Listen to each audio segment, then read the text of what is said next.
श्री वेद international school sector 25 Gandhinagar. धोरण 2 विषय Hindi. Good morning students. आपणे गया लेक्चरनी अंदर सोपान 3 एटले 3 आपणे राम विषे भणी गया हता। एमां आपणे आजे हवे स्वाध्यायमां आगळ जईशुं। 1 नंबरना खाली जग्याओ सुधी आपणे जोई गया हता गया लेक्चरमां। आजे आपणे 2 नंबर नीचेना हिंदी अंको अने हिंदी शब्दो ओळखो अने वांचो एथी आपणे भणीशुं। पहेलुं आपणे गिनती आने इंग्लिश हिंदीमां गिनती कहेवाय। जेम आपणे 1 થી 100 गुजरातीमां बोलीए छीए, अंग्रेजीमां बोलीए छीए, एम हिंदीनी अंदर 1 થી 100 सुधीनी जे संख्या आवे छे एने गिनती कहेवाय। हिंदीमां शुं कहीशुं? गिनती। गुजरातीमां आपणे एकड़ी कहीए छीए ने एम हिंदीमां एने गिनती कहीशुं। तो गिनती आपणे 1 થી 10 सुधीनी आपेली छे। पहली तमे स्क्रीन पर जोई शको छो कि 1 आपेलो छे हिंदीमां कि 1 केवी रीते लखाय।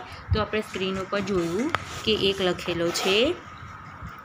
एना पछी छे 2। 2 ने आपणे हिंदीमां शुं कहीशुं? 2 बराबर। एना पछी छे 3। 3 ने आपणे हिंदीमां शुं कहीशुं? 3 एटले शुं बोलीशुं? 3। 3 ने आपणे हिंदीमां 3 बोलीशुं। एना पछी आपणे 4 आपेलो छे 4। एना पछी छे 5। एना पछी छे 6। एने शुं कहीशुं? हिंदीमां 6 6 बोलाशे। एना पछी छे 7, पछी 8, एना पछी 9 अने एकड़े मींडे 10 बराबर। एना पछीनी आवशे आपणे प्रश्न नंबर 3। प्रश्न नंबर 3 नीचेना गुजराती अंको सामे हिंदी अंको लखो। अपनी स्क्रीन पर प्रश्न नंबर 3 में 5 आपेला छे गुजराती में, एनी बाजू में आपणे हिंदी में 5 लखवाना। एना पछी 1 आपेलो छे, एनी बाजू में आपणे हिंदी में 1 लखीशुं। पछी 6 आपेलो छे तो हिंदी में 6 लखीशुं। 4 आपेलो छे तो 4 लखीशुं। एना पछी 8 आपेलो छे तो आपणे 8 लखीशुं। आ बधुं तमारे हिंदीनी जे चोपड़ी के स्वाध्यायपोथी आपे छे स्कूलनी अंदरथी एमां तमारे लखवानुं छे। आ प्रश्न ज फक्त। एना पछी 3 आपेलो छे हिंदीमां 3 एटले 3 आपेलो छे 7। एना पछी 7 आपेलो छे 7 अड़े 7। पछी आपेलो छे 2 हिंदी में शुं कहीशुं? 2। एना पछी 9 आपेलो छे, आपणे कहीशुं 9 बोलीने हिंदी में 9 लखीशुं।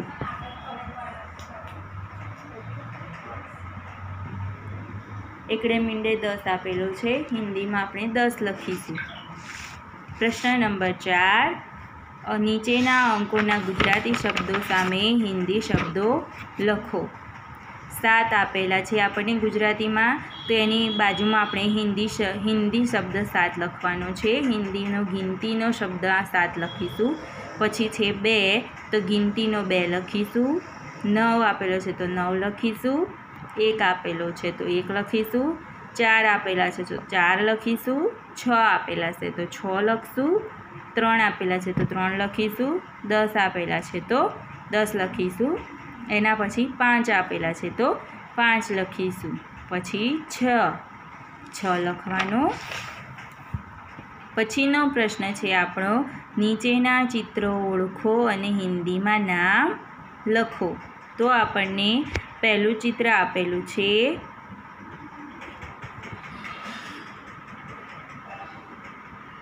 पहेलुं चित्र आपणे जोई शकीए छीए कि कमळनुं चित्र आपेलुं छे। कमळनुं एने हिंदी में आपणे कहीशुं कमल। शुं कहीशुं? कमल। एनी बाजू में आपणे खलनुं चित्र आपेलुं छे, जेने आपणे हिंदी में ओखली कहीशुं। ओखली लखीशुं। एनी बाजू में आपणे बत्तकनुं चित्र आपेलुं छे, एने आपणे हिंदी में पण बत्तक ज कहीशुं। પછી આપણને લોકનું ચિત્ર આપેલું છે, જેને આપણે હિન્દીમાં કહીશું તાલા. શું કહીશું? તાલા. હિન્દીમાં શું લખાશે? તાલા. એના પછી કેરીનું ચિત્ર આપેલું છે. કેરીને આપણે હિન્દીમાં શું કહીશું? આમ. આમ એટલે કેરી. એના પછી આપણને ચરખાનું ચિત્ર આપેલું છે. ચરખો. ચરખો એનાથી શું થશે?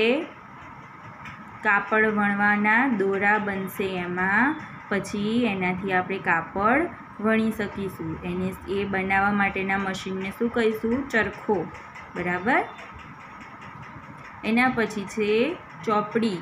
ચોપડીને આપણે હિન્દીમાં શું કહીશું? કિતાબ. શું કહીશું? કિતાબ. એના પછી છે એક સિતારનું ચિત્ર આપેલું છે. સિતાર જોઈશું આપણે. સિતારનું ચિત્ર આપેલું છે. સિતાર કહીશું. આ તમારે ચોપડીની અંદર લખવાનું છે. અને 1 થી 10નું જે છે પ્રશ્ન નંબર 2, પ્રશ્ન નંબર 3, પ્રશ્ન નંબર 4 એ તમારે ચોપડીની અંદર અને નોટની અંદર લખવાનો છે. જેમાં પ્રશ્ન નંબર 2 છે એ નહીં લખવાનો થાય, ખાલી ફક્ત ને ફક્ત 3 અને 4 ચોપડીમાં અને નોટમાં લખવાનું. એના પછીનો પ્રશ્ન છે 6.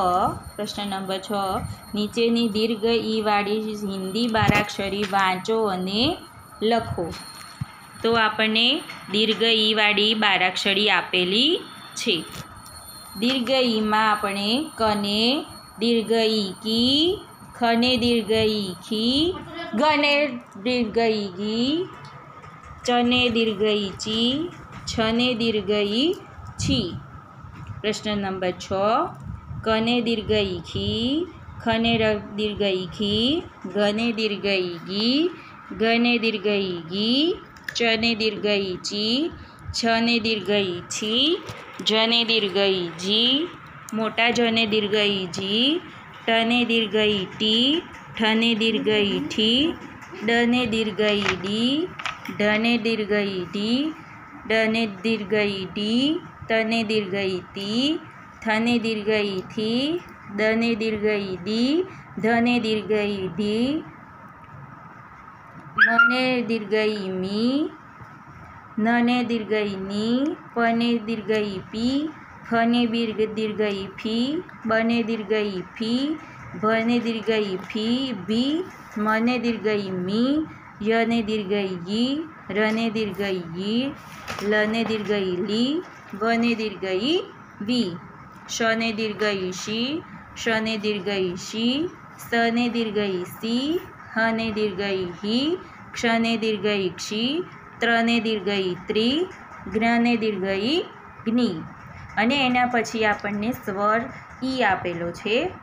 એ તમારે નોટની અંદર અને ચોપડીની અંદર લખવાનો છે.